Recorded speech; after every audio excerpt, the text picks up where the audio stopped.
Hi, Snigdha, Ahmed. We've been talking for a while, for the last few weeks. There is a certain polarization of discourses around depression. One school of thought saying that depression is like any other disease. It happens for whatever bodily chemicals, etc., etc. Some other people say, no, no. If somebody is depressed, then that means a person has been very socially alienated. The person has been betrayed by the family, left alone by the friends, or been attacked by colleagues or friends or whatever. And so it's a social phenomenon, and we were having conversations around these.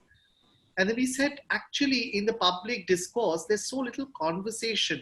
And I'm talking about conversation, not just battling with opinions, not just tark, yeah, but just open-ended conversations. And what is our experience of depression?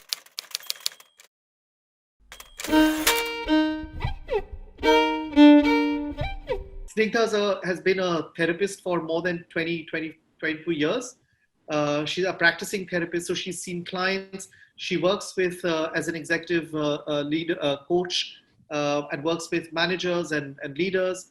Ahmed is also pretty much in the business of working with people, leaders of the corporate sector, social sector, and so am I. I mean, we are all in the business of working with people.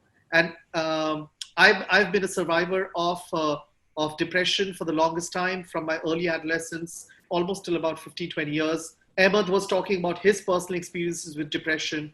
It's also important to mention that we are here in our personal capacity. I mean, we are not representing any organization, any specific point of view or an ideology, but I'm particularly here to actually share and talk about my own experience. We are not doing this for any institution. We are not um, backing any, there's no advocacy. At least I'm not looking at it as an advocacy piece. I think for the longest time, when people talk about depression, there is a certain, forum or a bucket that they tend to put it in. And that's one of the myths I'm hoping that we'll break through um, through these series of conversations. I realize that for me, it's though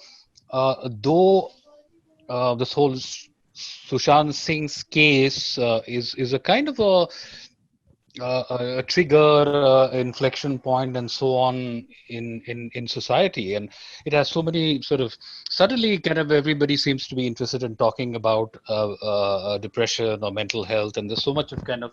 But I realize that for me, this kind of social reason or the social setting or the social context or the social or the systemic context is not so much something that I really want to so much to talk about, but it does kind of bring up the need to kind of ask myself and explore with others.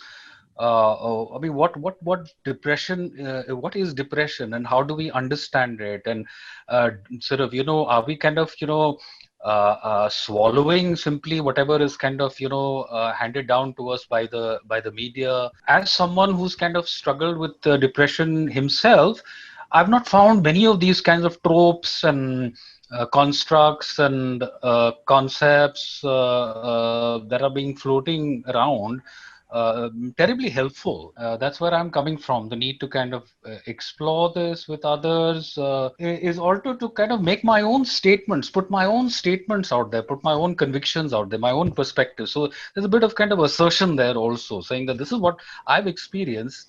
And it seems to me that it's pretty valid also, and and it's interesting because I mean it's an interesting kind of sparking moment at time, because some of my convictions don't exactly kind of go in with what is generally understood, or the general discourse and narrative. So there could be sparks, and there could be kind of, and that's interesting and exciting for me. I mean, that kind of rubbing off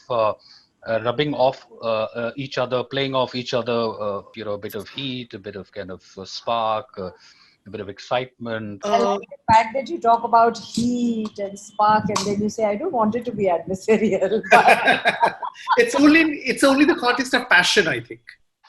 let's No, keep. how does one cook anything without any heat? But there are cold salads too. So whoever wants cold salads is, welcome to them. uh, it brings me to the very first question. I think we should. If somebody were to ask you what is depression, how would you say it in not more than 3 sentences? Snigdha? Oh God. As soon as you asked that question, I started racking my brains to what do I remember of my definition from DSM, from ICD, and those are international classifications that are used to look at depression. But I think to me, a certain grayness of uh, of how I experience emotions, a certain flattening of how I experience emotions, and a very deep sadness, which is actually hard to describe in words, and is a very visceral experience. It's a very physical and a very visceral experience. For me, that have been part of the depression experience, and I feel the first one is kind of lostness, lost.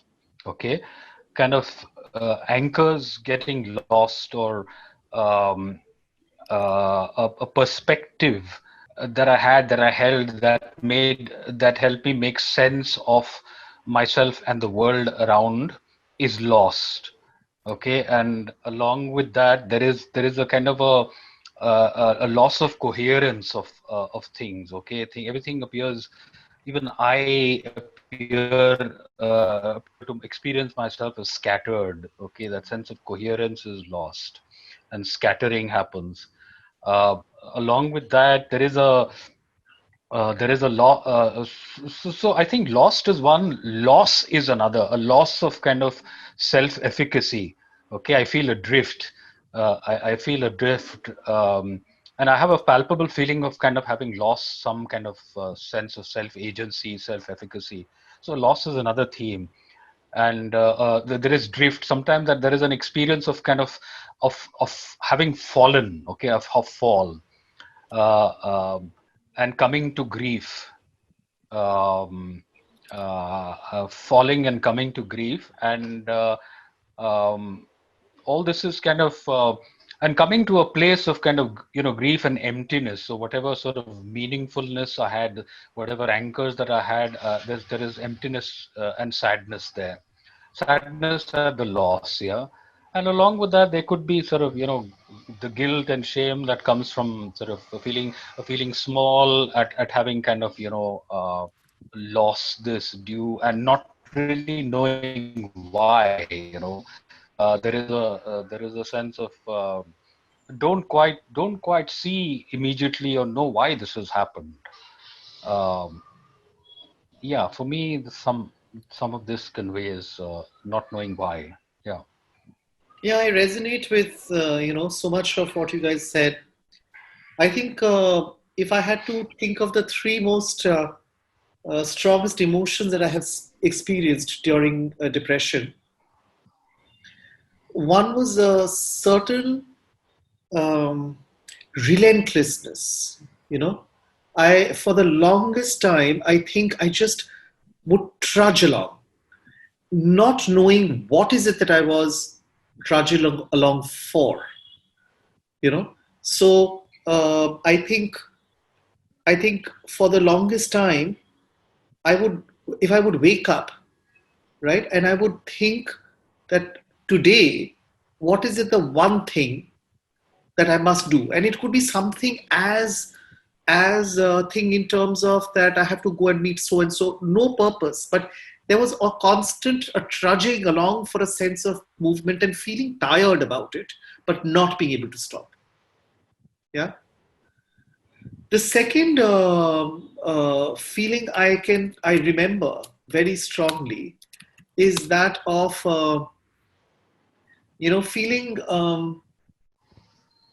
feeling I think I've always associated rage with depression, right? And I I know that it has been the secondary thing that underlying it, there were many things that were happening.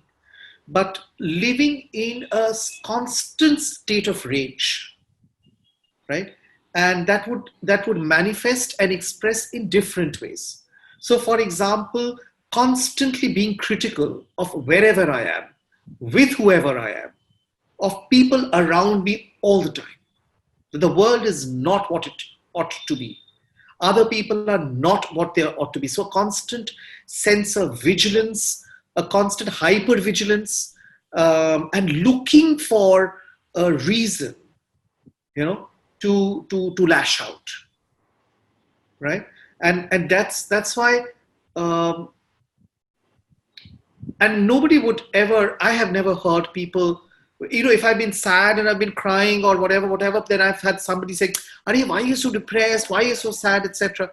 But when I've been angry or when I've been in rage, in inexplicable rage, I don't think anybody has caught on to the fact that what I'm in a state of depression or in a state of perpetual sadness.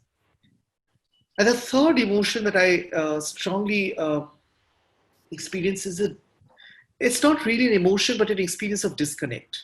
That I'm never in a place where I fit. Yeah, I just don't belong.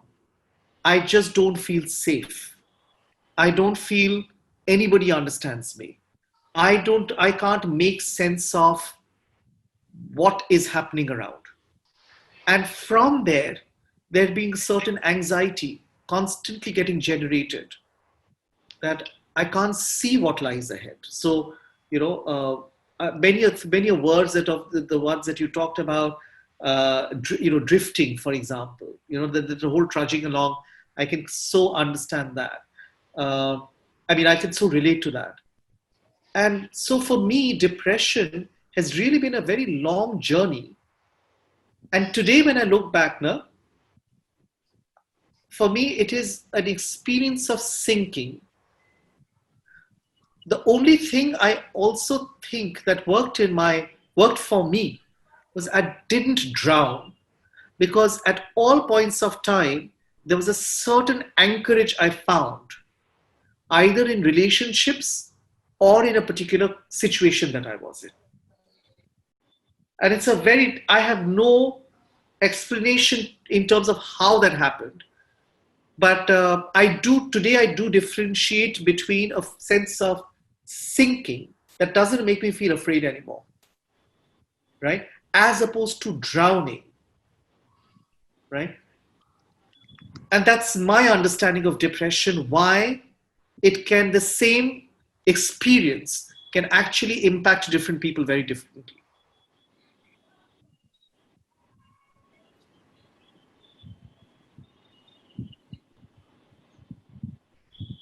The two associations that come so strongly to my mind is really pain and hurt.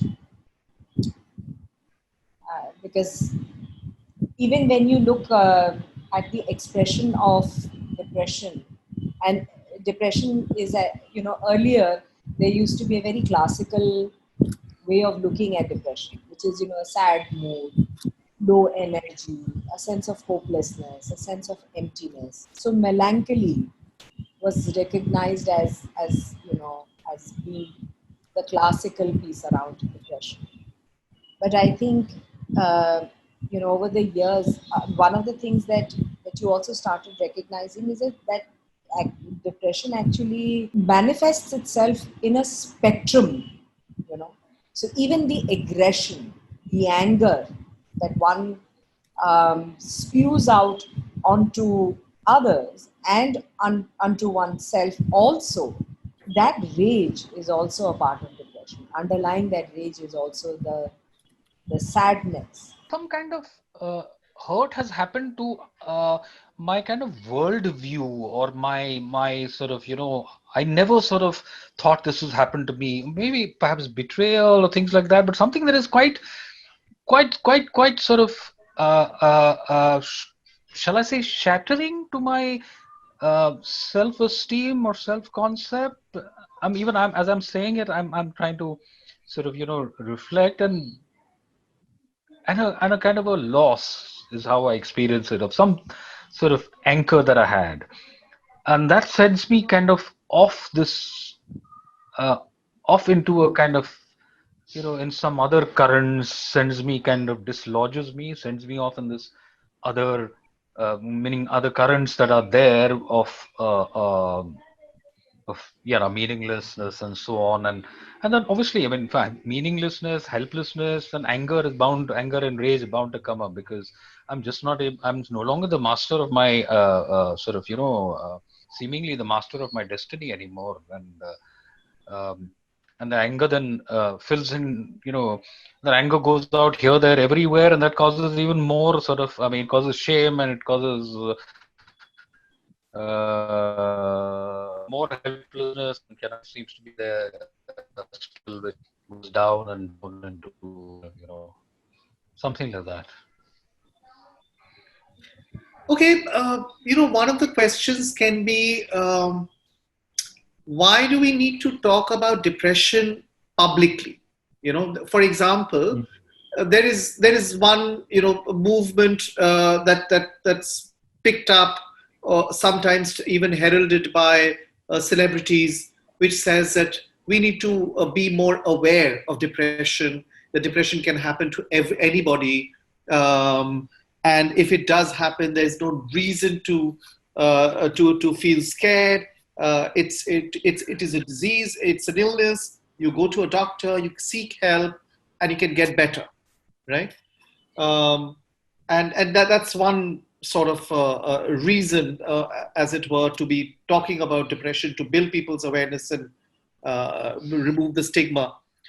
And then there are other reasons. Some might feel that uh, we need to talk about depression because depression just doesn't happen out of thin air. There are certain things that push people. Like, for example, all of us have been talking about hurt, you know, and where does this hurt really come from? And it's not that depression is not that class or sex agnostic. For instance, if you come across while it certainly, I mean, it's not about it, it's only something that affects poor people, or something that affects people who have had certain injuries in their lives. It can happen to anybody in that sense, rich, poor, middle class, whatever. But at the same time, we do see certain higher numbers, in terms, I'm talking about clinical depression, amongst certain populations. When we hear about the farmer suicides, for example, disproportionately high. When I look at people, survivors of sexual violence, disproportionately high rates of depression. So my own reason for having this conversation is to, one, ask that what's my understanding of depression, and to learn how have other people experienced and lived with depression, right? And what has been useful for them, how have they coped with it, beyond going to the doctor and popping pills, or having even their experience of therapy, or their experience of other alternative forms of healing, if at all.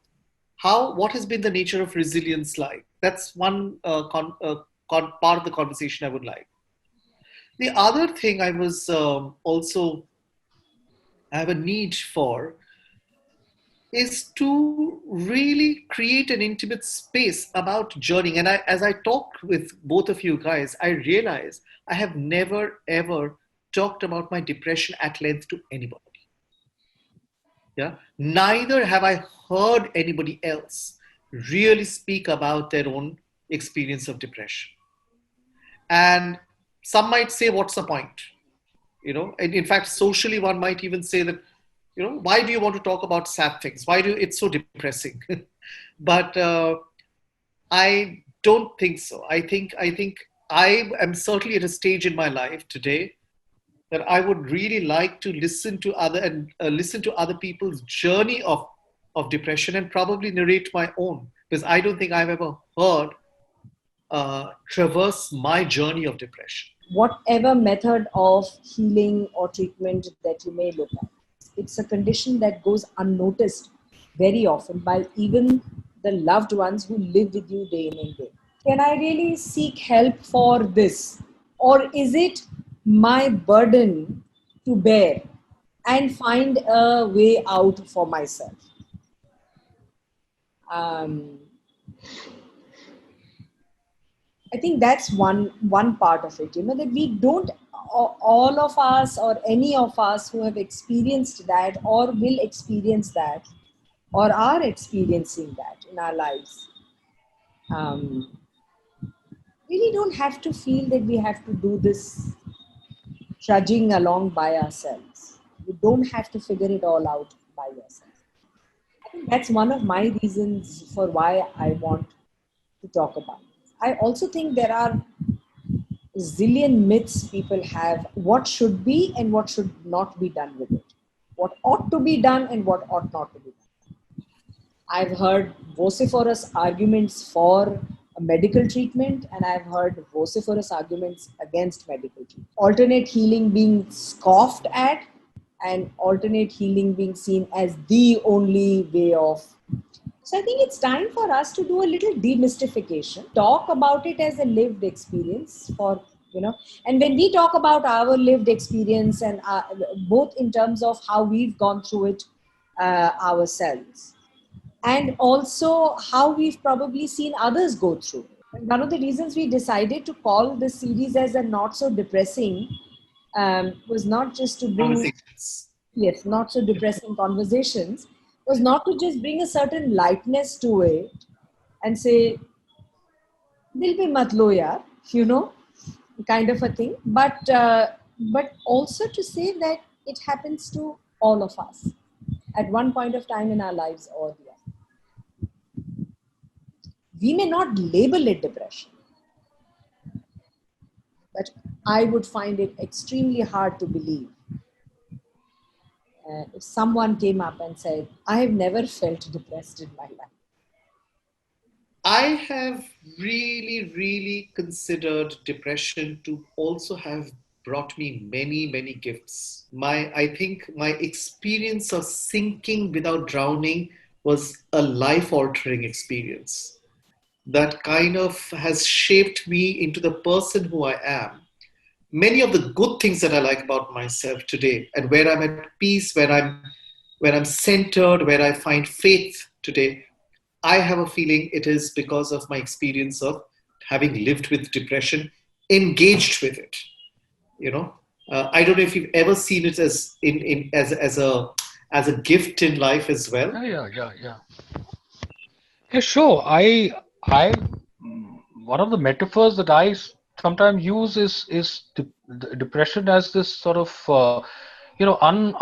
seemingly unwelcome guest. Okay, who's just come in and plomped into your house and is refusing to go. Uh, uh, unless I kind of seem to sit down and make room for it and say, अच्छा अभी आपके पास मेरे लिए शायद कुछ message message है. You are trying to kind of maybe tell me something, then I'm being like really pig-headed about it and not listening to you apparently. So then you're doing all these sorts of things to make me kind of shake me up and say, भाई सुनो मैं क्या बोलने आ रहा हूँ.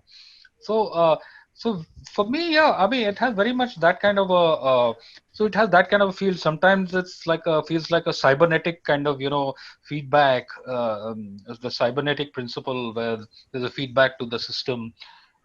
That's another kind of one of my kind of favorite sort of metaphors.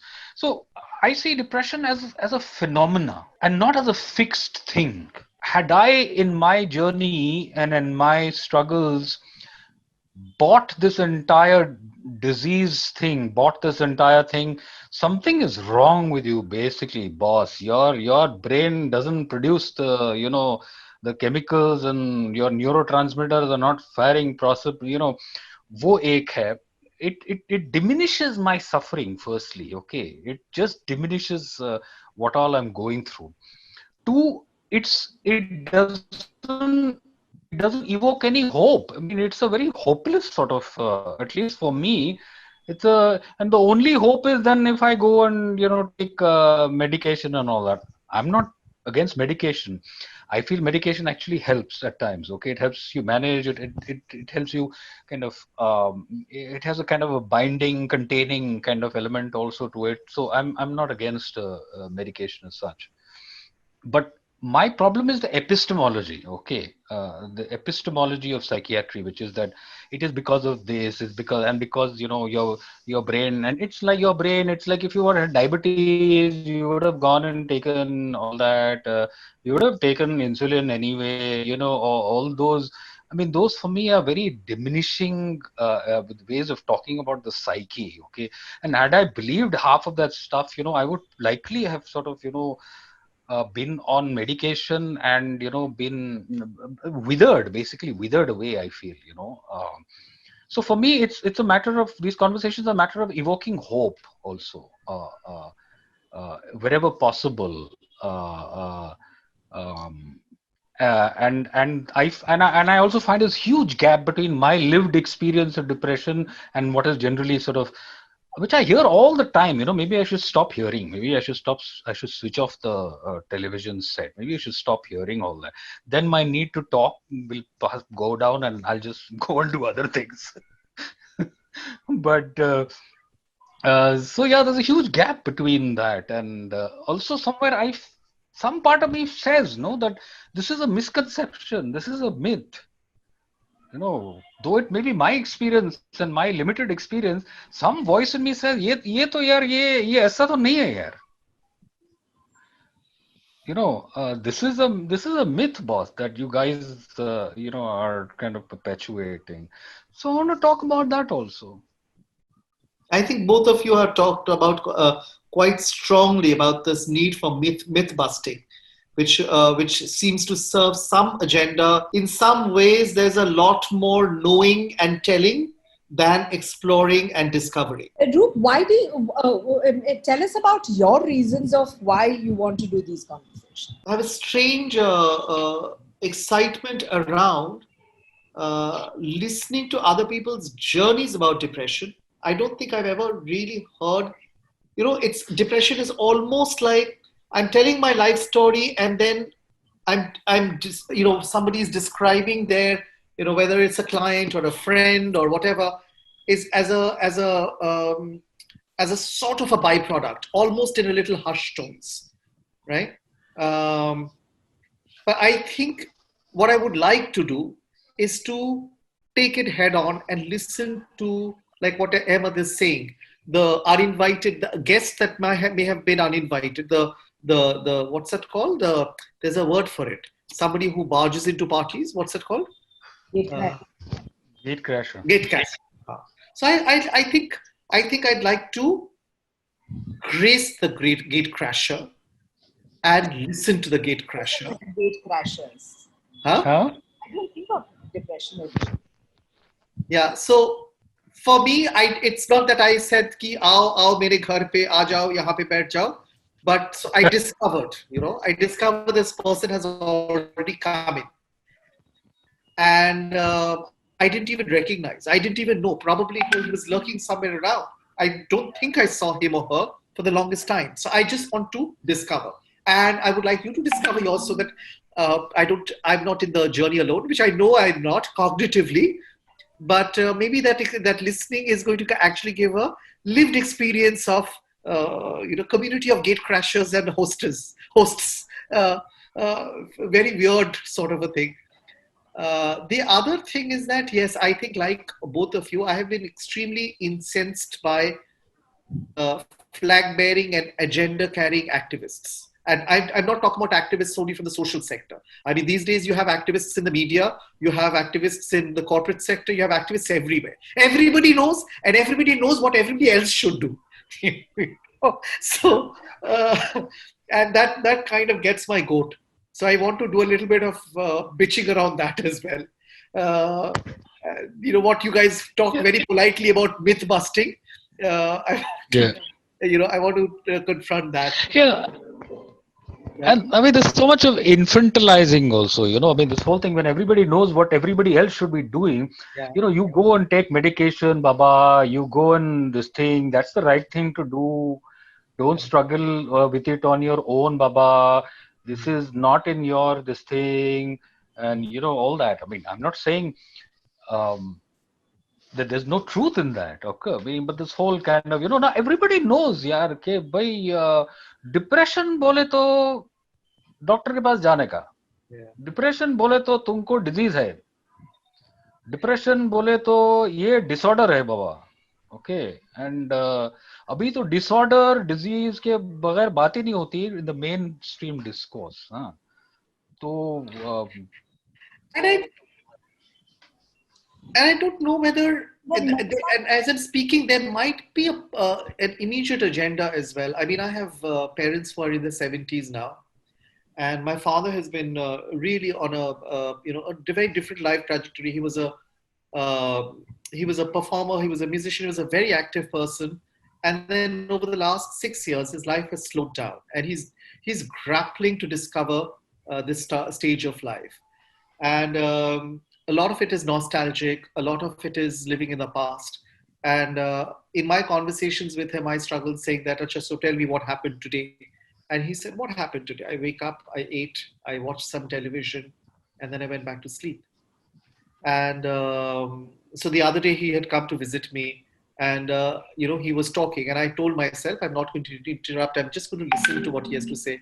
And it was a 30 saal ki purani kahani, like, some memories that were very happy, memories that were sad, and etc. And then after a couple of hours when he was leaving, I said, Baba, we spent our entire conversation living life 40 years ago. I was born, but I was not a part of that story. I said, I'm not, I told him, I said, it's not as if I don't want to, but is that all that there is left of us? And he walked out and he went to the elevator, and then he looked back at me. He said, what else can there be? And it was a genuine question. And I didn't have an answer for him. I didn't want to give him any spiel about what he should do and what he can do, etc. I think at this point of time, both of us are walking. In fact, my parents and I, we are all walking in some way or the other. And I think I have a need to talk about that, or I need to maybe engage with a new intruder that has come into our lives. And I'm trying to grapple, what is he trying to say, or what is she trying to say? And that's why I want to have a conversation.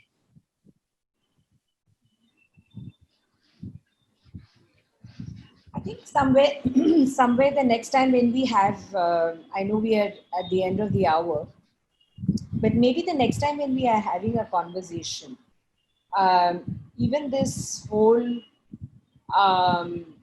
drawing of lines that has taken place between people saying, why are you medicalizing depression? Vis-a-vis those who are saying it's a journey to struggle with and a purely social phenomena, and let's deal with that. I'm someone of the opinion that the answer lies in a mixture of the two. We should probably talk about that a little bit more. Yeah, I agree. All right. On that note, on a Saturdays, I know Snigdha Nautiyal is going to party now. I shall also probably pour myself a glass of wine. So, but I think basically it was a happy conversation. I think we went into very interesting, some very nice metaphors. I loved the uninvited guest bit. So something is kind of opened up in me, and I'm curious to see where this might go. I'm a little lost as to where to go with this, but then until the moment then you perspectives and things that you kind of are struggling with, and what is the other third bit which made superb sense. So I said, yeah, okay, that's the way to go. Yeah. Actually, found myself very reflective. I realized I think I was a little more emotional than cognitive, which for me, I think the groundwork around building safety is perhaps my own investment for myself and with you guys. So I enjoyed it. I loved it. I think it's great work. So until next time, Yeah. thanks. Bye Good bye. night. Bye. Good Bye. night. Bye. Bye. Bye. Bye. Bye, Snigdha. Bye, Roop. Bye.